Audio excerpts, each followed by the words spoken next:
বাসায় যদি এরকম একটা অ্যান্ড্রয়েড প্রজেক্টর থাকে তাহলে হলে গিয়ে সিনেমা দেখার কি দরকার। আপনি বাসাটাকে বানিয়ে ফেলতে পারেন একটা সিনেমা হল, দেখতে পারেন সিনেমা, সেই সাথে খেলাধুলা বা নাটক, যা ইচ্ছা তাই কিন্তু আপনি দেখতে পারবেন। বিশেষ করে এটা অ্যান্ড্রয়েড প্রজেক্টর হওয়াতে আপনার ফ্লেক্সিবিলিটি কিন্তু অনেক বেশি। এখন অনেকেই হয়তো ভাবছেন যে এই অ্যান্ড্রয়েড প্রজেক্টরের দাম অনেক বেশি, বাট রিয়েলি সবাইকে সারপ্রাইজ করে দিয়ে এটার দাম ধরা হয়েছে মাত্র ৭,৮৯০ টাকা। তবে এই দামটা শুনে আমি হয়তো প্রথমে ভেবেছিলাম যে স্ক্রিনের কোয়ালিটি হয়তো খুব একটা ভালো হবে না, বাট এটা রিয়েলি আমাকে সারপ্রাইজ করেছে। তবে সবকিছু নিয়ে আলোচনা করবো আজকের এই পুরো ভিডিওতে।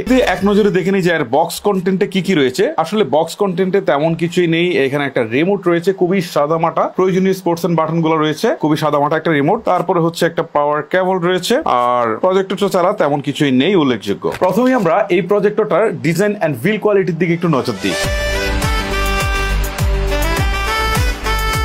বিল্ড কোয়ালিটির কথা বলতে গেলে এটা সম্পূর্ণ প্লাস্টিক বিল্ডের তৈরি। তবে প্লাস্টিক হলেও খুব বেশি চিপ ফিল হয় না, বিশেষ করে বাজেট অনুপাতে একদমই পারফেক্ট আছে বলবো। তবে এই প্রজেক্টরটা কিন্তু যথেষ্ট হালকা এবং পাতলা করা হয়েছে। আপনি চাইলে কিন্তু এটাকে আপনার ট্রাভেল ব্যাগে ক্যারি করে আপনি নিয়ে যেতে পারবেন এবং সেখানে গিয়ে কিন্তু আপনি মুভি টবি সবকিছু এনজয় করতে পারবেন। সো এটার একটা বড় বৈশিষ্ট্য হচ্ছে কি জানেন, এটার নিচের দিকে স্ট্যান্ড আছে। প্রজেক্টর গুলো যে সমস্যাটা আমরা আগে ফেস করেছি যে নিচে স্ট্যান্ড থাকতো না, কিছু একটা দিয়ে দাঁড় করাতে হতো, বাট এইটার কিন্তু নিচে একটা স্ট্যান্ড আছে। দেখেন, জাস্ট আমি যে কোনো সারফেস জায়গাতে বসাতে পারি এবং এইটা আমি ৩৬০ ডিগ্রিতে কিন্তু ইজিলি মুভ করাতে পারি। হ্যাঁ, সামনে পিছনে, আবার এই যে দেখেন উপরের দিকে কিন্তু এটাকে আমি মুভ করাতে পারি। মানে হচ্ছে টোটাল কথা হচ্ছে যে ৩৬০ ডিগ্রিতে আমি এটাকে মুভ করাতে পারি। এই জিনিসটা আমার কাছে বেশ ভালো লেগেছে। পিছনের দিকে যদি আমরা তাকাই তাহলে এখানে একটা পাওয়ার বাটন রয়েছে, তারপরে হচ্ছে একটা HDMI পোর্ট রয়েছে, তারপরে হচ্ছে এখানে 3.5mm একটা হেডফোনের জ্যাক রয়েছে, যেটা দিয়ে আপনি স্পিকার বা অন্য কোনো ডিভাইস যুক্ত করতে পারবেন। তারপর হচ্ছে এখান থেকে একটা USB পোর্ট রয়েছে। সো আপনি চাইলে পেন ড্রাইভ বা অন্য কোনো ডিভাইসের সাথে যুক্ত করে এটাকে আপনি চালাতে পারেন। আর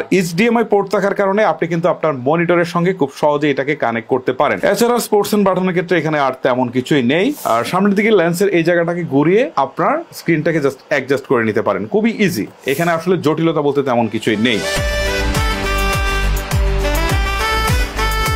এই প্রজেক্টরটির ডিসপ্লে টাইপ হচ্ছে LED, যার নেটিভ রেজুলেশন হচ্ছে 1920x1080। এ থেকে আপনার সর্বোচ্চ 309 ANSI লুমিনেন্স পাবেন, যার অ্যাসপেক্ট রেশিও হচ্ছে 16:9/4/3। আর এতে কিন্তু বিল্ট ইন 5 ওয়াটের একটা হাই ফাই স্পিকার রয়েছে। স্পিকারের কোয়ালিটি বাজেট অনুযায়ী ঠিকঠাকই রয়েছে। তো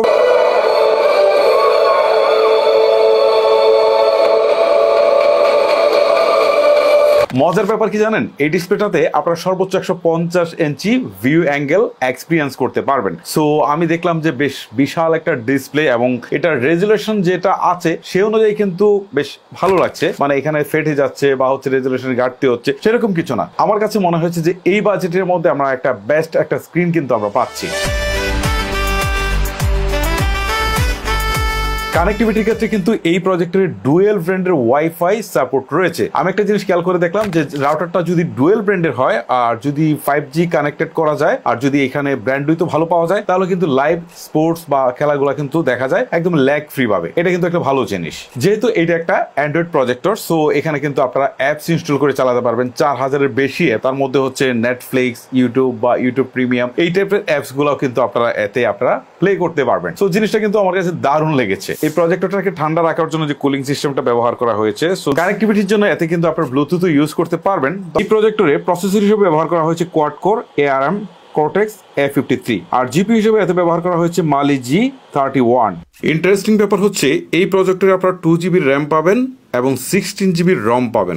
আর অতিরিক্ত দরকার হলে তো USB আছে, তো এটা দিয়ে আপনারা পেন ড্রাইভ দিয়ে ইউজ করতে পারেন, অথবা আপনার যদি পোর্টেবল হার্ড ডিস্ক থাকে তাহলে সেটা দিয়েও কিন্তু আপনি প্রজেক্টরটাকে রান করতে পারবেন। এই প্রজেক্টরের লাইফ টাইম হচ্ছে 50,000 ঘন্টা। সো বুঝতেই পারছেন একটা হিউজ কিন্তু এখানে লাইফ টাইম আপনারা পাচ্ছেন। আমার মনে হয় যে একটা প্রজেক্টর আপনি যে সময় ধরে চালাবেন, প্রতিদিন যদি 2-3 ঘন্টা করেও চালান, তারপরেও হচ্ছে আপনার এই লাইফ টাইম আপনি শেষ করতে পারবেন না। যেটুকু দিয়েছে এনাফ, বিশেষ করে এই টাকা বাজেটের মধ্যে এটা তো চমৎকার। এই প্রজেক্টরটা আমি চিন্তা করেছি যে এখন থেকে যখন মুভি দেখবো বা কোনো হচ্ছে নেটফ্লিক্সে কোনো সিরিয়াল দেখবো তখন আমি এটা ইউজ করব, বা কোনো যদি নাটক দেখি তখন এটা ইউজ করবো। আবার মাঝে মাঝে যখন ফুটবল খেলা থাকে বা ক্রিকেট খেলা থাকে তখন আমি এটা ইউজ করে আমি চাইবো যে একটা বিগ স্ক্রিনে খেলা দেখতে বা আমি বিগ স্ক্রিনে মুভি দেখতে, তাহলে আমার সিনেমা হলেও যেতে হচ্ছে না বা আমি হচ্ছে বাইরে গিয়ে খেলা দেখতে হচ্ছে না। আপনারা যদি চান যে আমার মতো পার্সোনাল একটা এরকম একটা সিনেমা হল বানিয়ে রাখবেন তাহলে চাইলে কিন্তু রাখতে পারেন, যেহেতু প্রাইসটাও খুবই কম।